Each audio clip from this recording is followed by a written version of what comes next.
All. So in the last class we were discussing about purchase power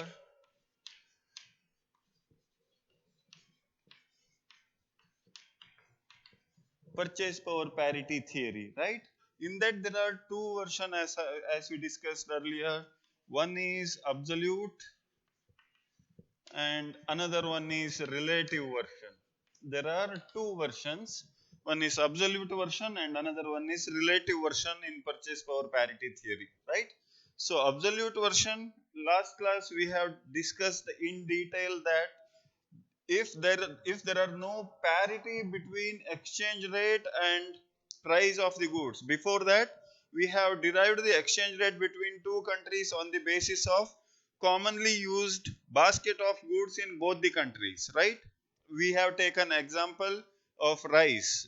So on the basis of price of the rice, the exchange rate between dollar to rupee, we have determined that $1 is equals to 70 rupees, because 1 kilogram of rice is priced at $1 in US, and the same 1 kilo rice is priced rupees 70 per kilo in India, right? So on the basis of rice, we have determined the exchange rate between dollar to rupees. That's what absolute version is. And absolute version also explains that if there is no parity between exchange rate and price of the commodity, then that particular commodity starts moving from one country to another until it reaches to parity, right? So once the rice is being exported from India to US, then the rice got demand, the increased demand resulted in increased price, and again it arrives to the parity. So there stops exporting or moving of rice from India to US. That's what absolute version says. But Mr. Gustav Castle, who endorsed this theory, purchase power parity theory, earlier version, that is the absolute version, he never considered the pricing policy. That means the direct factor which impacts on pricing of the goods. That is inflation, right? So buying power or purchasing power of a currency entirely depends upon inflation in that particular country, right? So he never, under absolute version of the purchase power parity theory, he never considered inflation rate, right? So without inflation rate, the exchange rate between two countries cannot be same, because inflation rate differs from country to country, right? If it is at 4% in India, then it might be 3% or 2% in US. So while deriving the exchange rate between two countries, we have to consider the inflation rate, because buying power of the money always depends upon the inflation rate in concerned country, right?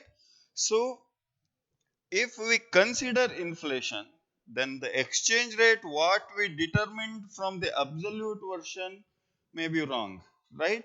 And it may differ from if we adjust the inflation rate with the exchange rate. So that's where we take the help of relative version of purchase power parity theory, right? So now in today's class we are going to discuss and try to solve or try to derive or try to determine the exchange rate between two countries after adjusting the inflation rate. Say for example, if under the absolute version we have derived the exchange rate as $1 is equals to rupees 70, right? So how we determined this exchange rate?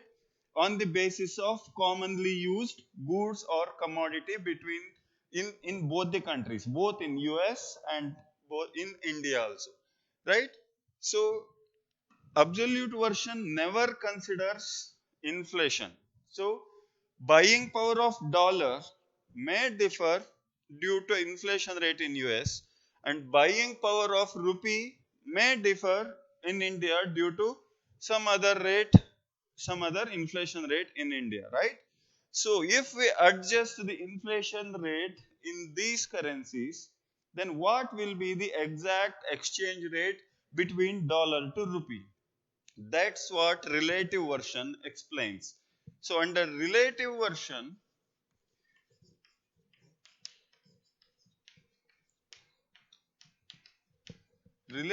version of purchase power parity theory, they say that relative version explains that if the inflation rate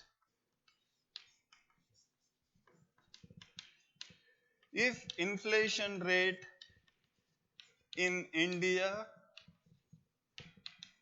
is 8%, if inflation rate in India is 8% and inflation rate in United States of America is 4%, what will be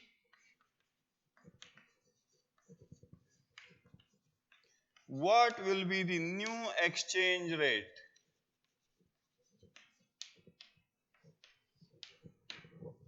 If we consider relative version, see, absolute version of purchase power parity theory has derived the exchange rate between US dollar to India.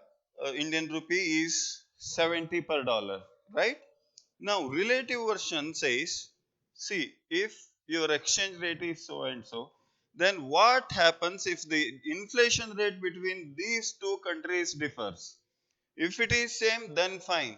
But it differs, right? So buying power of the money, purchasing power of the money always depends upon the concerned inflation rate in that particular country, right? So how do we adjust this different inflation rate in this exchange rate? That's where relative version pops up, right? So now relative version says that it gives a formula called P1 is equals to P0 multiplied by 1 plus IH divided by 1 plus IF, where, so you can see here, right, where P1 is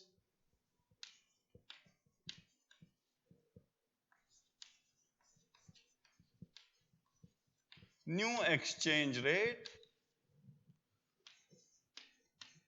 P0 is old exchange rate or spot rate, IH is inflation in home country, and IF is inflation in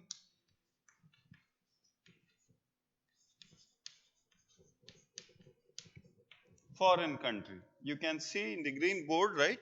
So the relative version of the theory, this formula you have to remember, because uh, if you are attending some exam, multinational business finance paper, and this formula plays very important role in getting marks, right?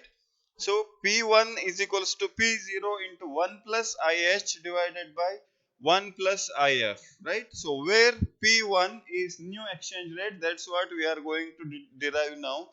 P0 is spot rate or existing exchange rate, the exchange rate derived from absolute version, right? So 1 plus IH, I means inflation rate, H is home country, right? Inflation in home country, whereas IF stands for inflation in foreign country.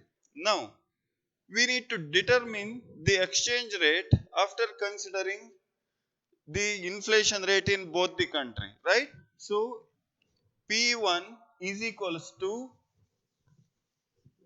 P0 is existing exchange rate, that is 70 multiplied by 1 plus inflation rate in home country, that is India anyways eventually, India, it is 8%.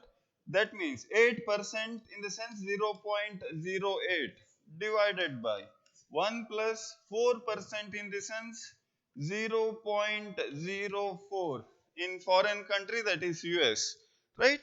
So that is equals to 70 into 1.08 divided by 1.04. So the answer will be, that is equals to 70 into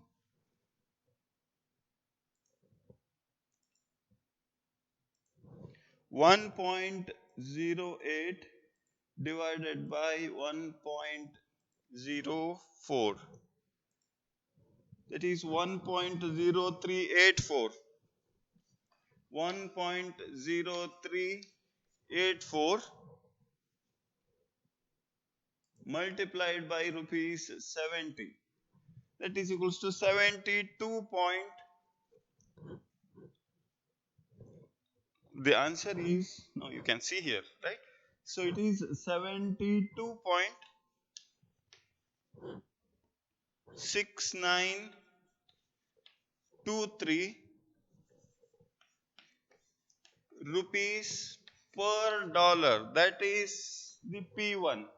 P1 is 72.6923, right? Earlier it was rupees 70 per dollar. If we consider inflation rate in both the countries, we have calculated new exchange rate called P1 is rupees 72.6923 per US dollar, right? Earlier it is 70 rupees, now it is 72 rupees. That means rupee got appreciated or depreciated against dollar if it becomes 72 from 70 rupees, right? It is called, if rupee becomes 72 rupees from rupees 70 per dollar, and we call it as rupee depreciation against US dollar, right? Because to buy the US dollar earlier, you would have paid only 70 rupees. Now, to buy the same US dollar, you have to pay 2 rupees more, that is 72 point something, right? That means buying power of the rupee got depreciated. Earlier, the unit of dollar is same. 1 unit of dollar would, you could have purchased, you could have bought at the rate of 70 per dollar. Now it has become 72.69 something, right? So you have to shell out 2 rupees more to buy the same unit of dollar. So that means buying power of the rupee got depreciated. What is the reason behind that? We will discuss in next few classes, right? The ultimate reason is the higher rate of inflation when compared to US. So the inflation, that's what I have told earlier, that if the inflation rate is high, then the purchasing power of that particular currency becomes low, right? So it is negatively correlated, inflation and buying power. If the inflation rate increases, buying power of the money decreases. That's what relative version, and later we will discuss in detail about these things. Now, the quotation given in this problem is the one-way quotation, right? It is the one-way quote. How to calculate? If you have to remember this formula again, I am stressing P1 is equals to P0 into 1 plus IH divided by 1 plus IF, right? Now, what happens if the given quotation in the problem is two-way quotation? And since this quotation rupee is there, so ultimately we have taken rupee as the home currency, right? Now, if the quotation given is two-way quotation, that is sterling pound 1 is equals to Japanese yen 128.2030 oblique 3040. So this is two-way quotation because both bid and ask price is there, right? So the bid is given as sterling pound 1 is equals to the lower one is 1.8.2030, and the ask price given in the quotation is sterling pound 1 is equals to Japanese yen 128.3040. Which one is higher? Right? So both the bid and ask price is given. That means it is the two-way quotation, right? Now, they say, continuing the problem, they say that inflation in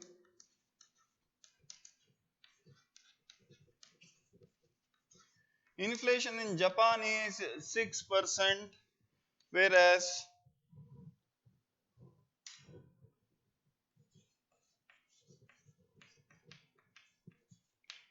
inflation in UK is somewhere between 4%. Now calculate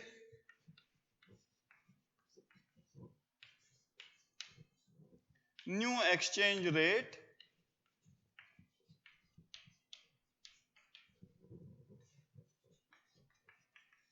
after adjusting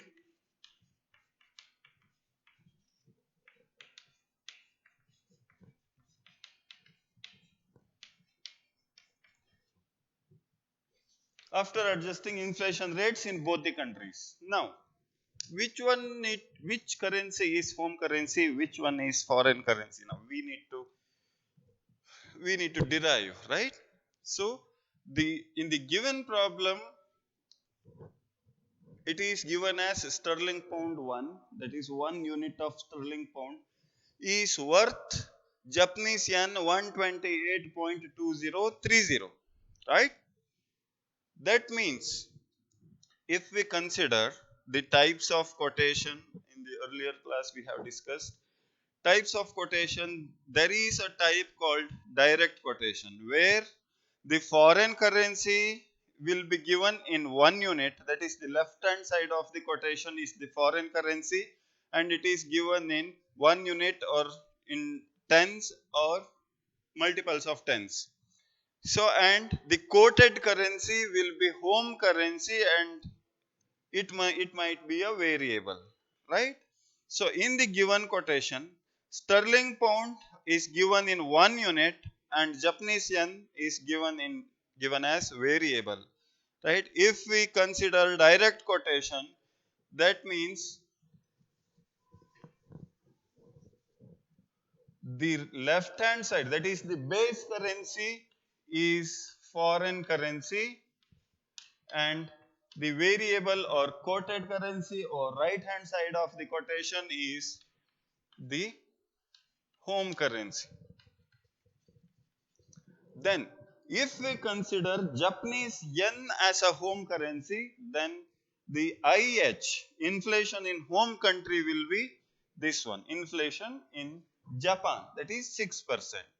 Now how to calculate new exchange rate if the two-way quotation is given? See, these are the basic things, and later we will go to complex problem. We will solve complex problem, that is the next level, right? So these are the basic things you have to learn. So how to identify the foreign currency and how to identify the home currency, because in the formula it is given as P1 is equals to P0 into 1 plus IH divided by 1 plus IF. IH in the sense inflation in home country. If the both the currencies, if the rupee is given, then fine. It is implied that rupee is the home currency always, right? So if it is given either European quotation or American quotation, which currency should be considered as home currency? That's what we are explaining now. If we consider direct quotation, the currency given as a variable will be home currency always, right? And the left hand side is the foreign currency, right? So if the variable is given as 60 point something and 80 point something, that currency will be your home currency, right? Now how to calculate? See, since it is both bid and ask is given, you have to calculate new exchange rate for both bid and ask. So bid price is P1 is equals to, that is P0 multiplied by 1 plus IH divided by 1 plus IF. That is P0, if we consider, since we are calculating bid, so P0 in the given exchange rate, it is 128.2030 multiplied by 1 plus inflation in home country. Home country, we have explained why Japan, Japan is considered as home country. So in Japan it is 6%. That means 6% means 0.06 divided by foreign currency 1 plus inflation in foreign country, that is UK, it is 0.04, right? So this will be the answer. What you get is the bid price, and the ask price, for the ask price, that is P1 is equals to, you can call it as P2 now, right? P0 multiplied by 1 plus IH divided by 1 plus IF, that is equals to, the ask price is 128.3040 multiplied by 1 plus 0.06 divided by 1 plus 0.04. Now calculate these two yourself, right? You will get the answer for both bid and ask, and that will be new exchange rate, right? So you can call it as P1 or P2 or P3 or whatever it is. So this is how we calculate new exchange rate, that is P1, if both bid and ask price is given. That means if the two-way quotation is given, how to identify the home currency, how to identify the foreign currency, and how to calculate both bid and ask price. So in tomorrow's session we will solve the, we will increase the complexity level of the problem. Fine. Thank you.